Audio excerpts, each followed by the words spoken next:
નમસ્કાર વિદ્યાર્થી મિત્રો, તમારું સ્વાગત છે ઓનલાઈન સોલ્યુશન ચેનલમાં। તો 12 આર્ટ્સ કોમર્સ અને સાયન્સનું રિઝલ્ટ આવી ગયું છે। તો હવે 12 પછી તમારે કોઈ પણ કોર્સની અંદર અને ગુજરાતની અંદર જેટલી પણ ગવર્મેન્ટ યુનિવર્સિટી આવેલી છે અને એને સંલગ્ન જેટલી પણ કોલેજ છે એ બધાની અંદર તમારે કોઈ પણ કોર્સની અંદર એડમિશન લેવું હોય તો ફક્ત તમારે આ જે જીકાસની વેબસાઇટ આપેલી છે એની અંદરથી તે ફોર્મ ભરવાનું થશે। તો આજે આપણે આ વિડીયોની અંદર એ જાણકારી મેળવીશું કે તમારે 12 પછી જો કોલેજની અંદર એડમિશન લેવું હોય તો જીકાસની અંદર આખું ઓનલાઈન ફોર્મ ઘરે બેઠા આપણે કઈ રીતે ભરવું એના વિશે ડિટેલમાં આપણે માહિતી મેળવીશું। તો તમે આખો વિડીયો જોવાનું ભૂલતા નહીં, જેથી તમે ફોર્મ ભરો તો તમારે એક પણ મુશ્કેલી ન પડે। અને આ ફોર્મ છે એ તમે મોબાઈલ અથવા કોમ્પ્યુટર કોઈ પણ માંથી ભરી શકશો। હજો આપણે 12 પછી કોલેજની અંદર એડમિશન લેવા માટે ફોર્મ ભરવું હોય તો સૌપ્રથમ આપણે ગૂગલમાં જીકાસ ટાઈપ કરીને એન્ટર કરી દેવાનું, એટલે પહેલી તે વેબસાઇટ આવી જશે જીકાસની, તો આપણે એની ઉપર ક્લિક કરી દેવાની, એટલે આ રીતનું પેજ ઓપન થઈ જશે। હવે આપણે આની અંદર ફોર્મ ભરવા માટે આપણું આની અંદર એક એકાઉન્ટ હોવું જોઈએ। જો તમારો આની અંદર એકાઉન્ટ ન હોય તો એપ્લાય નાઉનો એક ઓપ્શન આપેલો છે, તમે એની ઉપર ક્લિક કરશો એટલે આ રીતનું પેજ ઓપન થઈ જશે। આ બધી તમારી માહિતી એન્ટર કરીને તમારો એકાઉન્ટ બની જશે। જો તમને આની અંદર માહિતી કઈ રીતે નાખવી ખ્યાલ ન આવે તો આ જે ક્વિક રજીસ્ટ્રેશન નું ફોર્મ છે એ કઈ રીતે ભરવું એના વિશે આપણે અલગથી એક વિડીયો બનાવેલો છે, એની લિંક જો આ વિડીયો પર બતાતી હશે, વિડીયો ડિસ્ક્રિપ્શનમાં પણ લિંક મળી રહેશે, એ જોઈને તમે જાતે જ તે તમારું એકાઉન્ટ બનાવી શકશો। જો તમારું એકવાર ક્વિક રજીસ્ટ્રેશન થઈ જાય અથવા તમે ક્વિક રજીસ્ટ્રેશન કરેલું હોય તો તમારો મોબાઈલ નંબર અને ઈમેલ આઈડી ની અંદર એક યુઝર નેમ અને પાસવર્ડ આપવામાં આવેલો હશે, તો એનાથી આપણે લોગિન કરવાનું થશે। તો જો તમારું એકવાર એકાઉન્ટ બની જાય એટલે ફરીથી આપણે આ વેબસાઇટ ઉપર આવી જવાનું। હવે આપણે આપણું લોગિન કરવા માટે આ ઓલરેડી રજીસ્ટ્રેશન ઓપ્શન આપેલો છે, આપણે એની ઉપર ક્લિક કરી દેવાની, અથવા તમે ડાયરેક્ટ આ જે સ્ટુડન્ટ લોગિન આપેલું છે ત્યાંથી પણ તમે કરી શકો છો। હજુ આપણે ઓલરેડી રજીસ્ટર ઉપર ક્લિક કરશું એટલે આ રીતનું પેજ આવી જશે। હવે આપણું જે યુઝર નેમ હોય એ આપણે આ બોક્સની અંદર એન્ટર કરી દેવાનું, પછી જે પાસવર્ડ આપણને આપવામાં આવેલો એ આપણે આ બોક્સની અંદર એન્ટર કરી દેવાનું, પછી આ સિલેક્ટ ફોર્મ ટાઈપની અંદર તમે એના ઉપર ક્લિક કરશો એટલે અલગ અલગ ઓપ્શન જોવા મળશે। હવે આપણે જ્યારે રજીસ્ટ્રેશન કર્યું હોય ત્યારે આપણે અંડર ગ્રેજ્યુએટ રેગ્યુલર સિલેક્ટ કરેલું છે, તો ફરીથી આપણે આ સિલેક્ટ કરી લઈશું, પછી આન્સરની અંદર આ જે પણ સરવાળો થતો એ આપણે એન્ટર કરી દેવાનું અને પછી સાઇન ઉપર ક્લિક કરી દેવાની, એટલે આ રીતનું પેજ ઓપન થઈ જશે। અહીંયા આપણે બધી બેઝિક ડિટેલ લખેલી છે। હવે ફોર્મ ભરવા માટે આપણને અલગ અલગ નીચે સ્ટેપ આપેલા છે, તો એક પછી એક જોતા જવી। તો સૌપ્રથમ છે પેમેન્ટ, એટલે કે આપણે જે 300 રૂપિયા પેમેન્ટ છે એ કરવાનું થશે। જો તમે પેમેન્ટ કરશો પછી તે આગળનું ફોર્મ ભરાશે, તો સૌપ્રથમ આપણે પેમેન્ટ કરી દેવાનું, તો આ પેમેન્ટનો જે ઓપ્શન આપેલો છે એની ઉપર ક્લિક કરી દેવાની, એટલે જો લખેલું આવી ગયું કે તમારે 300 રૂપિયા ફી ભરવાની થશે। પછી આપણે પેમેન્ટ કરવા માટે ઇનિશિયેટ પેમેન્ટ એની ઉપર ક્લિક કરી દેવાની, એટલે આ રીતનું પેજ ઓપન થઈ જશે। હવે અલગ અલગ ઓપ્શન આપેલા છે, આપણે જેનાથી પણ પેમેન્ટ કરવું હોય સિલેક્ટ કરી લેવાનું, અને પછી મેક પેમેન્ટ ઉપર ક્લિક કરશો એટલે તમારું પેમેન્ટ થઈ જશે। અને પછી આપણે જે પેમેન્ટ કર્યું હોય રિસીપ્ટ પણ જનરેટ થશે, એ પણ તમારે ડાઉનલોડ કરીને સાચવી રાખવાની, આગળ ફ્યુચરમાં એની જરૂર પડશે। પેમેન્ટ થઈ જશે એટલે આ જે બોક્સ છે ગ્રીન કલરનું થઈ જશે, અને અહીંયા 10 ની બદલે 20% ફિલ ફોર્મ લખેલું આવી જશે। હવે પેમેન્ટ થઈ જાય પછી આપણે પ્રોફાઇલની ડિટેલ નાખવાની થશે, તો એની ડિટેલ નાખવા માટે પ્રોફાઇલ ઉપર ક્લિક કરી દેવાની, એટલે આ રીતની પેજ ઓપન થઈ જશે। હવે આની અંદર આપણે માહિતી કઈ રીતે નાખવાની એક પછી એક જોતા જઈએ। તો જો આપણો mobile number, email ID, application number અને કોર્સ ટાઈપ એ જે આપણે આગળ સિલેક્ટ કરેલું તે ઓટોમેટિક અહીંયા આવી જશે, એમાં તમને કઈ ચેન્જ કરવા નહીં દે। હવે છે એપ્લિકન્ટ નેમ, તો આ બોક્સની અંદર તમારી 12માની માર્કશીટની અંદર જેવી રીતે તમારું આખું નામ લખેલું હોય એવી રીતે કોપી પેસ્ટ તમારે આ બોક્સની અંદર એન્ટર તમારે કરી દેવાનું। તમે જો આ ઉપર કર્સર રાખશો તો લખેલું પણ આવશે કે name as per last qualifying marksheet, એવી રીતે બધી જગ્યાએ લખેલું હશે। હવે આ જે જગ્યાએ લાલ કલરની ફૂદડી હશે એ બધી માહિતી નાખવી ફરજિયાત છે। પછી છે ડેટ ઓફ બર્થ, તો તમારી જે પણ જન્મ તારીખ હોય તમારે એન્ટર કરી દેવાની, અને જે ડેટ ઓફ બર્થ છે એ તમારે એલસી ની અથવા માર્કશીટની અંદર જેવી રીતે લખેલું હોય એવી રીતે તમારે એન્ટર કરી દેવાની। પછી આયા તમારે જે ફાધરનું નામ હોય તમારા બોક્સની અંદર એન્ટર કરી દેવાનું, પછી આયા તમારા મધરનું નામ એન્ટર કરી દેવાનું, પછી આયા તમારા પેરેન્ટ્સનો એટલે પપ્પા અથવા મમ્મીનો જે પણ મોબાઈલ નંબર હોય તમારા બોક્સની અંદર એન્ટર કરી દેવાનું। પછી આ છે કેટેગરી, હવે તમારે જે પણ કેટેગરી લાગુ પડતી હોય આનાથી તમારે સિલેક્ટ કરી લેવાની। જો તમે જનરલ સિલેક્ટ કરશો તો તમારે કઈ કાસ્ટ સર્ટિફિકેટ કે એની કઈ માહિતી નાખવાની નહીં થાય, અને એસસી એસટી ની ઈડબ્લ્યુ સિલેક્ટ કરશો તો તમે જે પણ કાસ્ટ સર્ટિફિકેટ કઢાવ્યું હોય એની ત્યાં માહિતી નાખવાની થશે। અને જો તમે ઓબીસી માં આવતા હો અને તમે ઓબીસી સિલેક્ટ કરશો તો તમારે કાસ્ટ સર્ટિફિકેટ અને નોન ક્રિમિનલ બંનેની માહિતી નાખવાની થશે। જો તમારે કાસ્ટ સર્ટિફિકેટની માહિતી નાખવાની થાય તો આ તમે જે તારીખે કાસ્ટ સર્ટિફિકેટ કઢાવ્યું એની ફક્ત તારીખ તે તમારે નાખવાની થશે। એ તારીખ છે તમારું જે કાસ્ટ સર્ટિફિકેટ હોય એમાં જમણી બાજુ ઉપર લખેલી છે એ તારીખ તમારે એન્ટર કરી દેવાની, અને જો તમે ઓબીસી ની અંદર આવતા હો તો જે નોન ક્રિમિનલ તમે કઢાવ્યું હોય એની તારીખ તમારે આ બોક્સની અંદર એન્ટર કરી દેવાની। પછી જેન્ડર, તો તમારે જે પણ જેન્ડર લાગુ પડતું એ સિલેક્ટ કરી લેવાનું। પછી છે ડિસેબિલિટી, હવે જો તમે કોઈ ફિઝિકલ હેન્ડીકેપ પર્સન હો તો અહીંયા અલગ અલગ ઓપ્શન આપેલા છે, જે તમારે લાગુ પડતું હોય તમારે સિલેક્ટ કરી લેવાનું, અને જો તમે ફિઝિકલ હેન્ડીકેપ પર્સન ન હો તો તમારે નન એમને રહેવા દેવાનું। પછી છે માઇનોરિટી. હવે જો દાખલા તરીકે મુસ્લિમ હો, શીખ હો, પારસી હો વગેરે જે કમ્યુનિટી છે એ માઇનોરિટીમાં આવતા હોય તો જો તમે માઇનોરિટીમાં આવતા હોય તમારે યસ ઉપર ટીક કરી દેવાની. અને જો તમે માઇનોરિટીમાં ન આવતા હોય એટલે કે તમે હિન્દુ હો તો આપણે માઇનોરિટીમાં નથી આવતા તો તમારે નો ઉપર ટીક એમને રહેવા દેવાની. પછી છે નેશનાલિટી, એમાં આપણે ઇન્ડિયન સિલેક્ટ કરશે એમને રહેવા દેવાનું. પછી છે રિલીજન, તો એની અંદર તમારો જે પણ ધર્મ હોય તમારે સિલેક્ટ કરી લેવાનો. પછી છે આધાર નંબર, તો તમારો જે આધાર કાર્ડ નંબર હોય તમારા બોક્સ ની અંદર એન્ટર કરી દેવાનો. પછી આ છે નેમ એઝ પર આધાર, એટલે કે આધાર કાર્ડ ની અંદર જેવી રીતે તમારું નામ લખેલું હોય એ કોપી પેસ્ટ તમારે આયા એન્ટર કરી દેવાનું. ઘણા એવો ક્વેશ્ચન થાય કે સર માર્કશીટ ની અંદર પહેલા મારી અટક છે પછી નામ છે અને આધાર કાર્ડ ની અંદર પહેલા નામ છે પછી અટક છે, તો એવું કઈ તમારે જોવાનું નથી. જેવી રીતે આધાર કાર્ડ ની અંદર નામ હોય એ તમારે આયા એન્ટર કરવાનું અને જેવી રીતે માર્કશીટ ની અંદર નામ હોય એ ઉપર એપ્લિકેન્ટ નેમ છે એની અંદર એન્ટર કરવાનું. સરનેમ આગળ પાછળ હશે એનો કઈ ઇસ્યુ નહીં આવે. પછી આ છે આપર આઈડી અથવા એબીસી આઈડી. જો તમે એબીસી આઈડી જનરેટ કરેલો હોય તો તમારા બોક્સ ની અંદર એન્ટર કરી દેવાનું. અને જો એબીસી આઈડી જનરેટ ન કર્યો હોય અને નહીં એન્ટર કરો તો પણ ચાલશે, પરંતુ જો તમારે એબીસી આઈડી જનરેટ કરવું હોય તો આપણે એના વિશે અલગથી વિડીયો બનાવેલો છે, એની લિંક જોતા આઈ બટન ઉપર બતાવતી છે અને વિડીયોના ડિસ્ક્રિપ્શનમાં પણ લિંક આપેલી છે, એ જોઈને તમે જાતે જ તમારો એબીસી આઈડી જનરેટ કરી શકશો. હવે એટલું થઈ જાય પછી અહીંયા ફોટો અને સિગ્નેચર આપણે અપલોડ કરવાનું થશે. ફોટો છે એ 5 MB ની નીચે અને જેપીજી અથવા જેપીઈજી ફોર્મેટમાં હોવો જોઈએ. એવી રીતે સાઇન છે 2 MB થી નીચે અને જેપીજી અથવા જેપીઈજી ફોર્મેટમાં હોવી જોઈએ. એટલે આવી રીતે તમારે ફોટો અને સાઇન સેટ કરી લેવાના. હવે ફોટો અપલોડ કરવા માટે ચોઇસ ફાઇલનો જે ઓપ્શન આપેલો છે એની ઉપર ક્લિક કરીને જ્યાં તમારો ફોટો પડ્યો હોય એ સિલેક્ટ કરી લેવાનો અને પછી અપલોડ ઉપર ક્લિક કરી દેવાનો એટલે તમારો ફોટો અપલોડ થઈ જશે. એવી રીતે સિગ્નેચર અપલોડ કરવા માટે ચોઇસ ફાઇલનો જે ઓપ્શન આપેલો છે એની ઉપર ક્લિક કરીને જ્યાં પડ્યો સિલેક્ટ કરી લેવાનો અને પછી અપલોડ ઉપર ક્લિક કરી દેવાની એટલે તમારી સિગ્નેચરમાં અપલોડ થઈ જશે. હવે એટલું થઈ જાય પછી આપણે થોડા નીચે આવી. હવે અહીંયા છે એડ્રેસ ડિટેલ, તો એની અંદર આપણું એડ્રેસ નાખવાનું થશે. હવે બે ઓપ્શન આપેલા છે કે પ્રેઝન્ટ એડ્રેસ અને પરમેનન્ટ એડ્રેસ, એટલે કે હાલનું સરનામું અને કાયમી સરનામું.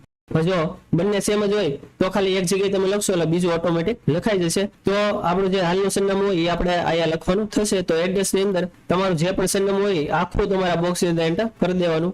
તો સ્ટેટ ની અંદર જે પણ સ્ટેટમાં તમે રહેતા હોય સિલેક્ટ કરી લેવાનું. ડિસ્ટ્રિક્ટ ની અંદર જે પણ ડિસ્ટ્રિક્ટ ની અંદર રહેતા હોય એ સિલેક્ટ કરી લેવાનું. તાલુકાની અંદર તમારે જે પણ તાલુકો લાગુ પડતો હોય એ સિલેક્ટ કરી લેવાનું. પછી વિલેજ, એટલે કે તમે જો ગામડે રહેતા હોય તમારું ગામનું નામ એન્ટર કરી દેવાનું અને સિટીમાં રહેતા હોય તમારું સિટીનું નામ એન્ટર કરી દેવાનું. પછી પિનકોડ ની અંદર તમારા એરિયાનો જે પણ પિનકોડ હોય તમારે એન્ટર કરી દેવાનો. પછી જો તમે ગામડે રહેતા હોય તો તમારે ગ્રામ્ય રૂરલ સિલેક્ટ કરી લેવાનું અને જો તમે સિટીમાં રહેતા હોય તો તમારે અર્બન શહેરી સિલેક્ટ કરી લેવાનું. પછી કાયમી સરનામું આપણે એન્ટર કરવાનું થશે. જો હાલનું અને કાયમી બંને સેમ જ હોય તો તમે સેમ એઝ પ્રેઝન્ટ ઉપર ક્લિક કરશો એટલે આયા તમે જે એડ્રેસ લખેલું છે એ બધું આયા આવી જશે.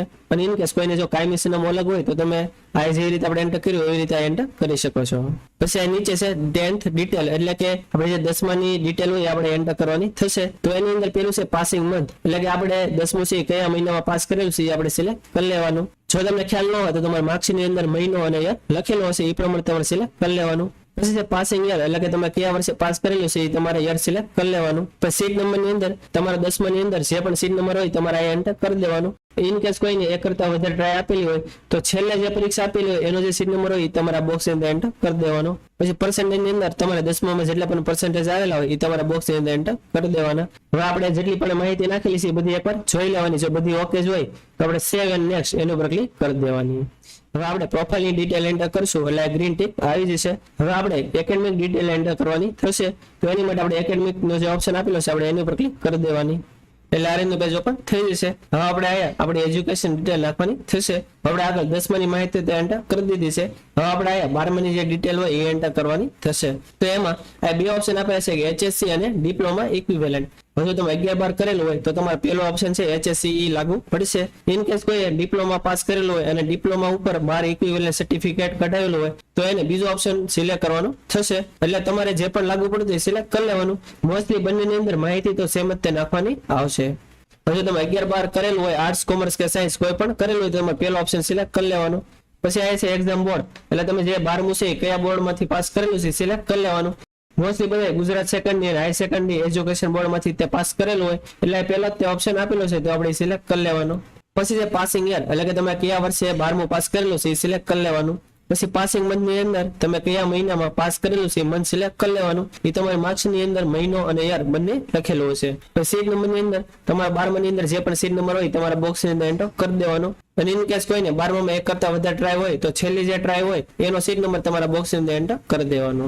અને પછી તમે ફેચ બોર્ડ ડેટા એનું પર ક્લિક કરશો એટલે તમારું જે પણ આ ડેટા હશે ઓટોમેટિક આ ફિલ થઈ જશે. ઇન કેસ જો ન થાય અને મેન્યુઅલી કરવાનો થાય તો આપણે કઈ રીતે કરવાનું એ જોઈ લેવી. તો જો મેન્યુઅલી આપણે ડેટા એન્ટર કરવાનો થાય તો તમારે સ્ટ્રીમ ની અંદર તમે 12મું છે કે એમાંથી પાસ કરેલું છે તમારે સિલેક્ટ કરી લેવાનું. એક્ઝામ્પલ તરીકે અત્યારે હું કોઈ પણ સિલેક્ટ કરી લઉં છું. પછી છે નેમ એઝ પર HSC અથવા ડિપ્લોમા માર્કશીટ. તો જો આ બોક્સ છે એની અંદર તમારે માર્કશીટ ની અંદર જે રીતે નામ લખેલું છે કોપી પેસ્ટ તમારે આ બોક્સ ની અંદર એન્ટર કરી દેવાનું. પછી છે નંબર ઓફ અટેમ્પ એટલે કે તમે 12મું છે એ કેટલી ટ્રાય પાસ કરેલું છે એ તમારે આ એન્ટર કરવાનું થશે. જો તમે પહેલા ટ્રાય પાસ કરેલું હોય તો તમારે એક એન્ટર કરી દેવાનું. ઇન કેસ કોઈને એક કરતા વધારે ટ્રાય હોય તો એ પ્રમાણે આ એન્ટર કરી દેવાનું. પછી છે ઓપ્ટેડ માર્ક ઓનલી થિયરી. હવે જો આ બે અલગ અલગ ઓપ્શન જોવા મળશે કે ઓનલી થિયરી અને થિયરી પ્લસ પ્રેક્ટિકલ. હવે જો આર્ટ્સ કોમર્સ વાળા હશે એને કઈ પ્રેક્ટિકલ નથી આવતા તો આ ઓનલી થિયરી અને થિયરી પ્રેક્ટિકલ બંને જગ્યાએ એને સેમ જ તે માહિતી નાખવાની થશે. અને જે પણ વિદ્યાર્થી સાયન્સમાં હશે એને બંને જગ્યાએ અલગ અલગ નાખવાનું થશે. કઈ રીતે નાખવાનું એ જોઈ લેવી. તો આ ઓપ્ટેડ માર્ક ની અંદર તમારે 12મા ની અંદર જેટલા પણ માર્ક આવેલા હોય એ તમારે આ બોક્સ ની અંદર એન્ટર કરી દેવાના. પછી ટોટલ માર્ક ની અંદર કેટલા ટોટલ માર્ક હતા એ તમારે એન્ટર કરી દેવાનું. દાખલા તરીકે 7 સબ્જેક્ટ હોય અને 700 માર્ક હોય તો તમારે ટોટલ માર્કમાં 700 એન્ટર કરવાના. અને તમારે 700 માંથી 500 આવેલા હોય તો ઓપ્ટેડ માર્કમાં તમારે 500 એન્ટર કરી દેવાના. પછી આયા ઓપ્ટેડ માર્ક થિયરી અને પ્રેક્ટિકલ. તો જો આર્ટ્સ વાળાને આયા ફરીથી ઉપર લખ્યું એવી રીતે એન્ટર કરી દેવાનું. પરંતુ તમે સાયન્સમાં હો તો આયા તમારે થિયરી પ્લસ પ્રેક્ટિકલ ના જેટલા માર્ક થતા હોય એ ઓપ્ટેડ માર્કમાં એન્ટર કરી દેવાના. અને એના ટોટલ માર્ક જેટલા થતા હોય તમારે એન્ટર કરી દેવાના. દાખલા તરીકે તમારે 5 સબ્જેક્ટ હોય અને 3 પ્રેક્ટિકલ હોય અને 650 માર્ક થતા હોય ટોટલ તો તમારે એ એન્ટર કરવાના. અને 650 માંથી તમારે દાખલા તરીકે 500 આવ્યા હોય તો 500 આ એન્ટર કરી દેવાના. પછી છે HSC સ્કૂલ નેમ એટલે કે તમે જે 12મું છે કઈ સ્કૂલમાંથી પાસ કર્યું છે એ સ્કૂલનું નામ તમારે એન્ટર કરી દેવાનું. ઇન કેસ કોઈ ડિપ્લોમા પાસ કરેલું હોય તો એની જે ડિપ્લોમા કોલેજ હોય એનું નામ એન્ટર કરી દેવાનું. પછી પાસિંગ સ્ટેટમાં તમે કયા સ્ટેટમાંથી પાસ કરેલું છે સ્ટેટ સિલેક્ટ કરી લેવાનું. પછી પાસિંગ ડિસ્ટ્રિક્ટની અંદર તમે કયા ડિસ્ટ્રિક્ટમાંથી પાસ કરેલું છે એ સિલેક્ટ કરી લેવાનું. પછી મીડિયમ ઓફ ઇન્સ્ટ્રક્શન એટલે કે તમે કયા મીડિયમમાંથી 12મું અથવા ડિપ્લોમા પાસ કરેલું છે સિલેક્ટ કરી લેવાનું. ગુજરાતી ઇંગ્લિશ જે પણ તમારે લાગુ પડતું એ સિલેક્ટ કરી લેવાનું. પછી આ છે HSC સબ્જેક્ટ ડિટેલ એટલે કે 12મા ની અંદર આપણે જેટલા પણ સબ્જેક્ટ હોય બધાના માર્ક આપણે આયા એન્ટર કરવાના થશે. તો એક પછી એક જોતા જ આવી. દાખલા તરીકે તમારે ગુજરાતી સબ્જેક્ટ હોય તો તમારે ગુજરાતી એન્ટર કરી દેવાનું. એટલે અલગ અલગ ઓપ્શન જોવા મળશે. જો ગુજરાતી છે એ તમારો ફર્સ્ટ લેંગ્વેજ હતી, સેકન્ડ લેંગ્વેજ કે ખાલી ગુજરાતી હતી એ પ્રમાણે તમારે સિલેક્ટ કરી લેવાની. પછી તમારે ઓપ્ટેડ માર્ક ની અંદર ગુજરાતીમાં કેટલા માર્ક આવેલા છે એ એન્ટર કરી દેવાના. અને આ ટોટલ માર્ક ની અંદર ગુજરાતીનું પેપર કેટલા માર્ક નું હતું એ એન્ટર કરી દેવાનું. દાખલા તરીકે 100 માર્ક નું પેપર હોય તો આપણે ટોટલ માર્કમાં 100 એન્ટર કરી દેવાના. પછી ઓપ્ટેડ માર્ક ની અંદર 100 માં તમારે 80 આવ્યા તો તમારે 80 એન્ટર કરી દેવાના. એટલું થઈ જાય પછી તમારે એડ ઉપર ક્લિક કરી દેવાની. એટલે જે ગુજરાતી સબ્જેક્ટના માર્ક છે આ નીચે એન્ટર થઈ જશે. હવે એવી રીતે તમારે બીજો જે સબ્જેક્ટ હોય એની માહિતી તમારે એન્ટર કરી દેવાની. દાખલા તરીકે બીજો સબ્જેક્ટ ઇંગ્લિશ હોય તો અલગ અલગ ઓપ્શન આપેલા છે. એમાં દાખલા તરીકે તમારે ઇંગ્લિશ સેકન્ડ લેંગ્વેજ હોય તો એ તમારે સિલેક્ટ કરી લેવાની. પછી એના કેટલા માર્ક આવ્યા છે, ટોટલ કેટલા માર્ક હતા એ એન્ટર કરી એડ ઉપર ક્લિક કરી દેવાની. એવી રીતે તમારે જેટલા પણ 12મા ની અંદર સબ્જેક્ટ હોય એ બધાની માહિતી તમારે આવી રીતે એન્ટર કરી દેવાની. હવે ઇન કેસ કોઈને જો ડિપ્લોમા પાસ કરેલું હોય તો એની માહિતી કઈ રીતે નાખવાની શોર્ટલી જોઈ લેવી. તો તમે જો ડિપ્લોમા ઉપર ક્લિક કરશો તો આપણે આગળ જોયું એવી રીતે બધી માહિતી આવશે. ખાલી માઇનોર ફેર પડશે તો એમાં છે મેઇન સબ્જેક્ટ નેમ. તો મેઇન સબ્જેક્ટ નેમ ની અંદર આપણે ડિપ્લોમા જે પણ સ્ટ્રીમ ની અંદર કર્યું હોય એની અંદર આપણે જે પણ મેઇન સબ્જેક્ટ આવતા હોય એના નામ આપણે આ બોક્સ ની અંદર એન્ટર કરી દેવાના. બધા એન્ટર નહીં કરો તો ચાલશે પરંતુ જે મેઇન સબ્જેક્ટ તમારે ડિપ્લોમા આવતા હોય એના નામ તમારે આ બોક્સ ની અંદર એન્ટર કરી દેવાના. અને બાકીનું આપણે આગળ જોઈએ એમ જે પણ તમારે લાગુ પડતું હોય એ માહિતી એન્ટર કરી દેવાની. અને પછી સેવ એન્ડ નેક્સ્ટ એની ઉપર ક્લિક કરી દેવાની. હવે બધી માહિતી એન્ટર થઈ જાય પછી તમારે એકવાર વેરીફાઈ કરી લેવાની. જો બધી જ ઓકે હોય તો આપણે સેવ એન્ડ નેક્સ્ટ એની ઉપર ક્લિક કરી દેવાની. પછી આ છે quota and entrance exam detail તો આપણે એની ઉપર ક્લિક કરી દેવાની. એટલે આરની પેજ ઓપન થઈ જશે. હજુ આ અલગ અલગ 5 કોટા આપેલા છે. જો તમને આમાંથી કઈ લાગુ પડતો હોય એટલે કોટાની અંદર તમારે એડમિશન લેવું હોય તો તમારે આ સિલેક્ટ કરી લેવાનું. અને ઇન કેસ તમારે આ જો કઈ કોટા લાગુ ન પડતો હોય તો તમારે સિમ્પલી સેવ એન્ડ નેક્સ્ટ એની ઉપર ક્લિક કરી દેવાની. હવે એકેડેમિક ડિટેલ એન્ટર થઈ જશે એટલે ગ્રીન કલરનું બોક્સ આવી જશે. હવે આપણે આગળનું ફોર્મ જોઈએ એ પહેલા તમે જો આપણી ચેનલમાં નવો હો આપણી ચેનલ હજી સુધી સબસ્ક્રાઇબ ન કરી હોય તો ચેનલને સબસ્ક્રાઇબ કરવાનું ભૂલતા નહીં જેથી આવી જ માહિતી તમને સમયસર મળતી રહે. હવે આપણે ચોઈસ ફિલિંગ કરવાનું થશે તો એની માટે જે ચોઈસ નો ઓપ્શન આપેલો છે આપણે એની ઉપર ક્લિક કરી દેવાની. એટલે આ રીતની પેજ ઓપન થઈ જશે. હવે આપણે જે પણ કોલેજની અંદર અને જે પણ કોર્સમાં એડમિશન લેવું એ સિલેક્ટ કરવાનું થશે. કઈ રીતે કરવાનું તે જોઈ લેવી. તો પહેલો ઓપ્શન આપેલો છે યુનિવર્સિટી નેમ તો આપણે એની ઉપર ક્લિક કરશું. તમારે જે પણ યુનિવર્સિટીની અંદર એડમિશન લેવું હોય એ તમારે સિલેક્ટ કરી લેવાનું. દાખલા તરીકે મારે MKBU ભાવનગરની અંદર એડમિશન લેવું છે તો એ યુનિવર્સિટી હું સિલેક્ટ કરી લઈશ. પછી આ છે પ્રોગ્રામ નેમ, તો તમે આની ઉપર ક્લિક કરશો તો તમારે એની અંદર એડમિશન લેવું છે. દાખલા તરીકે તમે આર્ટ્સ કરેલું હોય તો BA માં એડમિશન લેવું છે, કોમર્સ કરેલું હોય તો BCom છે, BBA છે, BCA છે, અથવા તમે સાયન્સ કરેલું હોય તો BSc માં એડમિશન લેવું હોય.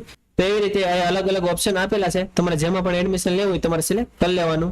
દાખલા તરીકે અત્યારે હું કોઈ પણ એક સિલેક્ટ કરી લઉં છું. પછી ડિસ્ટ્રિક્ટ ની અંદર તમારે કયા ડિસ્ટ્રિક્ટ ની અંદર એડમિશન લેવું છે એ તમારે સિલેક્ટ કરી લેવાનું. પછી ઇન્સ્ટિટ્યૂટ ટાઈપમાં તમે આની ઉપર ક્લિક કરશો એટલે અલગ અલગ ઓપ્શન જો મળશે. તો જો તમારે ગવર્મેન્ટ કોલેજમાં એડમિશન લેવું હોય તો તમારે ગવર્મેન્ટ સિલેક્ટ કરી લેવાનું અને પછી તમારે સર્ચ ઉપર ક્લિક કરી દેવાની. તો આ નીચે અવેલેબલ કોર્સની અંદર જેટલી પણ ગવર્મેન્ટ કોલેજની અંદર BA થતું હશે એનું નામ અહીંયા આવી જશે. તમને અહીંયા ગવર્મેન્ટ કોલેજનું નામ છે, કઈ જગ્યાએ કોલેજ આવેલી છે, કયા કયા સબ્જેક્ટમાં થાય છે, પછી કયા કયા મીડિયમમાં થાય છે, ગુજરાતી, ઇંગ્લિશ વગેરે જે પણ લાગુ પડતું હોય, પછી એજ્યુકેશન મોડ છે એ વગેરે માહિતી અહીંયા લખી લે છે. તમારે બધી એકવાર ચેક કરી લેવાની. હવે જો તમારે જે પણ કોલેજ પસંદ કરવાની થાય તો એ તમારે કઈ રીતે કરવાની. દાખલા તરીકે તમારે ગવર્મેન્ટ આર્ટ્સ કોલેજ ઘોઘા રાખવી હોય, એમાં તમારે ઇંગ્લિશ સબ્જેક્ટ રાખવો હોય તો આ કોલેજ તમારે સિલેક્ટ કરવાની થાય તો તમારે જે પ્લસનું નિશાન આપેલું છે એની ઉપર ક્લિક કરી દેવાની. તો નીચે અહીંયા કોલેજ સિલેક્ટ થતી જશે. તો નીચે ટોટલ સેવ ચોઇસ છે એની અંદર એ થઈ જશે. એવી રીતે તમારે એક કોલેજ સિલેક્ટ થઈ ગઈ. પછી જો તમારે બીજી કોલેજ સિલેક્ટ કરવી હોય તો એની સામે પણ આ પ્લસનું નિશાન તમારે ક્લિક કરી દેવાનું એટલે બીજી ચોઇસમાં એડ થઈ જશે. એવી રીતે તમારે જેટલી પણ કોલેજ અને જેટલા પણ સબ્જેક્ટ સિલેક્ટ કરવા હોય આવી રીતે તમારે સિલેક્ટ કરી લેવાના. હવે જો દાખલા તરીકે અહીંયા ગવર્મેન્ટ કોલેજનું નામ આવશે. હવે તમે ગવર્મેન્ટની બદલે અહીંયા ગ્રાન્ટ ઇન એડ રેગ્યુલર ઉપર ક્લિક કરશો અને પછી તમારે ફરીથી સર્ચ ઉપર ક્લિક કરી દેવાની.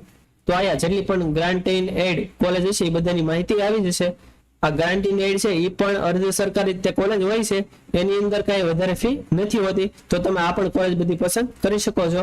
પછી જો તમારે ખાલી પ્રાઇવેટમાં તે કરવું હોય તો આ grant in add higher payment પણ ઓપ્શન આપેલો છે. આ ઉપરાંત સેલ્ફ ફાઇનાન્સનો પણ અલગથી ઓપ્શન આપેલો છે, તો એ પણ સિલેક્ટ કરીને તમે કોલેજ પસંદ કરી શકો છો. આ ઉપરાંત કોઈને એક્સટર્નલમાં તે કોલેજ કરવાની થતી હોય તો અલગથી એક એક્સટર્નલ ઓપ્શન આપેલો છે. તો તમારે એક્સટર્નલ ઉપર ક્લિક કરશો તો જેટલી પણ એક્સટર્નલની અંદર કોલેજ થતી હશે એની માહિતી આવી જશે. જો તમારે જેટલી પણ કોલેજ સિલેક્ટ કરવી હોય તમારે અહીંયા આપણે આગળ જોઈએ પ્લસ ઉપર ક્લિક કરીને બધી એડ કરી લેવાની. જો તમે જેટલી પણ કોલેજ પસંદ કરી છે એ ટોટલ સેવ ની અંદર બધી માહિતી આવી જશે.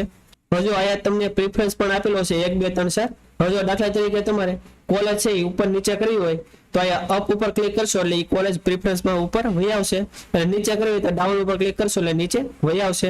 અને જો તમારે ચોઈસ કરી છે એ ડિલીટ કરવી હોય તો ડિલીટ નો પણ ઓપ્શન આપેલો છે. હવે તમે જે પણ કોલેજ અને કોર્સ સિલેક્ટ કરો એ તમારે પ્રિફરન્સ પ્રમાણે સેટ કરવાનો. એટલે કે તમારે જે પણ કોલેજમાં પ્રથમ એડમિશન લેવા માંગતા હો એ તમારે પહેલી ચોઈસ ની અંદર રાખવાનું. ઇન કેસ તમને એમાં ન મળે તો બીજી તમારે કઈ કોલેજમાં અને કોર્સમાં એડમિશન લેવું છે એ તમારે બીજી ચોઈસ રાખવાની. ઇન કેસ બીજામાં ન મળે તો ત્રીજી ન મળે ચોથી. એ રીતે તમારે ઉતરતા ક્રમમાં સિલેક્ટ કરવાનું થશે. જો તમે આયા સિલેક્ટ કરવામાં ભૂલ કરી દેશો તો તમારે જેમાં એડમિશન લેવું એમાં ન મળે ને બીજી જગ્યાએ પણ મળી જાય. એટલે કોલેજ સિલેક્ટ કરવામાં ખાસ તમે ધ્યાન રાખજો. જો આ તમારે જેટલી પણ કોલેજ સિલેક્ટ કરવી હોય તમે કરી લીધી હોય, બધું ઓકે જ હોય તો આપણે સેવ એન્ડ નેક્સ્ટ એની ઉપર ક્લિક કરી દેવાની. હવે આપણે ચોઇસ ફિલિંગ થઈ જાય એટલે આ એક ગ્રીન બોક્સ આવી જશે. હવે આપણે ફાઇનલ સબમિટ આપવાનું થશે તો એ સબમિટ નો જે ઓપ્શન આપેલો છે આપણે એની ઉપર ક્લિક કરી દેવાની એટલે આ રીતનું પેજ ઓપન થઈ જશે. હવે આયા આપણે આગળ જે પણ ફોર્મ ભરેલું છે બધી માહિતી આયા આવી જશે. તો એકવાર તમારે શાંતિથી બધી જોઈ લેવાની કે કઈ ભૂલ નથી ને, કેમ કે એકવાર ફાઇનલ સબમિટ થઈ જશે પછી તમે કઈ પણ ચેન્જ નહીં કરી શકો. એટલે તમારે એકવાર બધી માહિતી શાંતિથી જોઈ લેવાની. જો બધું જ ઓકે હોય તો આપણે નીચે વહી આવવાનું. પછી અહીંયા ફોર્મ ફિલિંગમાં બે ઓપ્શન આપેલા છે. જો ફોર્મ તમે જાતે જ ભરેલું હોય તો તમારે સ્ટુડન્ટ ઉપર સિલેક્ટ કરી લેવાનું, અને નજીકના કોઈ હેલ્પ સેન્ટર ઉપર ભરેવું હોય તો બીજો ઓપ્શન સિલેક્ટ કરી લેવાનું. પછી નીચે બધી ઇન્સ્ટ્રક્શન આપેલી છે એકવાર આપણે બધી વાંચી લેવાની, અને પછી આ જે બોક્સ આપેલું છે એની ઉપર ક્લિક કરી દેવાની. અને પછી આપણું ફોર્મ સબમિટ કરવા માટે ફાઇનલ સબમિશન નો જે ઓપ્શન આપેલો છે આપણે એની ઉપર ક્લિક કરી દેવાની. એટલે આ એક ડાયલોગ બોક્સ આવશે એમાં આપણે ઓકે ઉપર ક્લિક કરી દેવાની. એટલે આપણું જે ફોર્મ છે એ ફાઇનલ સબમિટ થઈ જશે. ફાઇનલ સબમિટ થઈ જશે એટલે આ બોક્સ પણ ગ્રીન કલર નું થઈ જશે. હવે આપણું ફોર્મ ફાઇનલ સબમિટ થઈ જાય પછી એની એક પ્રિન્ટ આપણે કઢાઈ લેવાની, અને નજીકનું જે પણ હેલ્પ સેન્ટર હોય ત્યાં જઈને આપણું ફોર્મ 20/5 એટલે કે 20 મે સુધીમાં વેરીફાઈ કરાવવાનું થશે. ઇન કેસ જો તારીખમાં કઈ ફેરફાર થશે તો આપણે ટેલિગ્રામ ને વોટ્સઅપ ચેનલમાં જાણકારી આપી દઈશ. પરંતુ હાલમાં 20/5 સુધીમાં તમારે આ જે ફોર્મ છે એ વેરીફાઈ કરવાનું થશે. એ વેરીફાઈ ક્યાં કરાવવાનું તો જો જીકાસ ની વેબસાઇટ છે એની અંદર લિસ્ટ ઓફ સેન્ટર આપેલા છે, તમે એની ઉપર ક્લિક કરશો એટલે બધા તમારે ડિસ્ટ્રિક્ટ વાઇઝ હેલ્પ સેન્ટર આપેલા છે. તમે અહીંયા ડિસ્ટ્રિક્ટ ની અંદર તમારે જે પણ ડિસ્ટ્રિક્ટ નું નામ લખશો તો તમારા ડિસ્ટ્રિક્ટ ની અંદર જેટલા પણ સેન્ટર આવેલા છે એના નામ આવી જશે. તો તમારું જે પણ નજીકનું સેન્ટર હોય ત્યાં જઈને તમારું જે ફોર્મ છે એ વેરીફાઈ કરાવી લેવાનું. હવે તમારું ફોર્મ વેરીફાઈ થઈ જશે એટલે આ જે બોક્સ છે એ પણ ગ્રીન કલરનું થઈ જશે અને આખું ફોર્મ આપણું અહીંયા કમ્પ્લીટ થઈ જશે. હવે આખું ફોર્મ કમ્પ્લીટ થઈ જશે પછી જ્યારે પણ પહેલા રાઉન્ડનું રિઝલ્ટ આવશે તો તમે નીચે ચેક કરી શકશો કે તમને કેમાં એડમિશન મળ્યું છે વગેરે માહિતી અહીંયા આવી જશે. તો આપણે જ્યારે પણ આનું રિઝલ્ટ આવશે ત્યારે એનો પણ અલગથી વિડીયો બનાવી દઈશું. તો આ હતી સંપૂર્ણ માહિતી કે જીકાસ ની અંદર 12મા ધોરણ પછી તમારે ગ્રેજ્યુએશન માટે કોલેજની અંદર ફોર્મ ભરવું હોય તો કઈ રીતે આપણે ઘરે બેઠા ફોર્મ ભરી શકવી. હજી જો તમને કઈ ખ્યાલ ન હોય તો તમે કોમેન્ટ બોક્સમાં જણાવી શકો છો, આપણે 100% એનો આન્સર આપીશું. અને આ વિડીયો જો તમને સારો લાગ્યો હોય તો વિડીયોને લાઈક કરી દેજો અને મેક્સિમમ લોકો સુધી શેર કરજો જેથી બધા લોકોને આની વિશે માહિતી મળી રહે. અને જો તમે આપણી ચેનલમાં ન હો આપણી ચેનલ હજી સુધી સબસ્ક્રાઇબ ન કરી હોય તો ચેનલને સબસ્ક્રાઇબ કરવાનું ભૂલતા નહીં જેથી આવી જ માહિતી તમને સમયસર મળી રહે. અને આપણી ટેલિગ્રામ અને વોટ્સએપમાં પણ ચેનલ છે એની અંદર જો તમે જોડેલા ન હો તો નીચે ડિસ્ક્રિપ્શનમાં લિંક આપેલી છે એના પર ક્લિક કરીને તમે એમાં જોડાઈ શકો છો જેથી આવી જ માહિતી તમને સમયસર મળી રહે. તો આજ માટે બસ એટલું જ. મળશું આપણે નેક્સ્ટ વિડીયોમાં. ત્યાં સુધી બધાને જય હિન્દ.